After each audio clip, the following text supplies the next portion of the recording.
اپنی قوم سے ایک بات کہنا چاہتا ہوں. دیکھیں ہم نے حضرت امام حسین کی شہادت سے کیا سیکھا ہے؟ ہم نے سب سے پہلے یہ چیز سیکھی کہ جو لا الہ الا اللہ، جس کا اللہ جس کو ایمان دے دیتا ہے، اور جس کو علامہ اقبال کہتے ہیں عشق.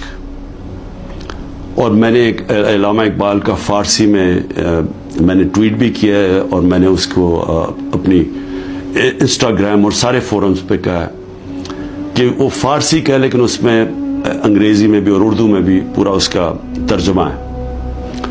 تو علامہ اقبال ان کی شہادت کو کیسے دیکھتے ہیں؟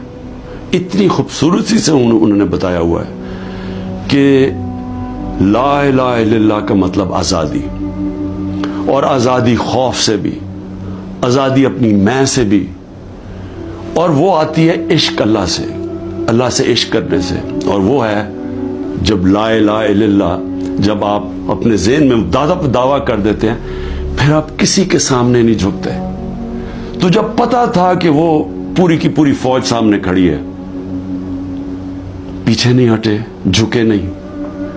اور جو ان کی شہادت تھی، جس طرح علامہ اقبال کہتے ہیں کہ صدیوں تک مسلمان جب کھڑا ہوتا تھا ظلم کے خلاف، غلامی کے خلاف، تو وہ لا الہ الا اللہ اور امام حسین، حضرت امام حسین کی جو شہادت تھی وہ ہمیشہ یاد رکھتا تھا. وہ جو پتا ہوتے ہوئے ایک انسان کو کہ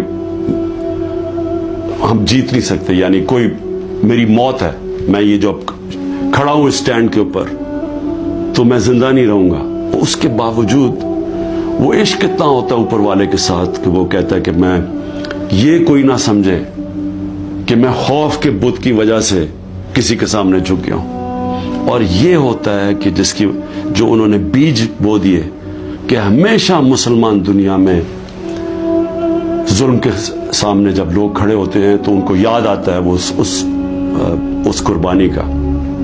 اور یہ بھی یاد رکھیں کہ یزید نے کیسے یہ ظلم ہونے دیا تھا. وہ کیوں کامیاب ہوا؟ کیونکہ کوفہ کے لوگ اتنے خوف زدہ تھے. اس نے اپنا ظالم گورنر کو رکھا تھا، اس کے ظلم کی وجہ سے وہ اتنے سہمے ہوئے تھے، وہ اتنے ڈر گئے تھے یزید کے ظلم سے کہ وہ نکلے نہیں.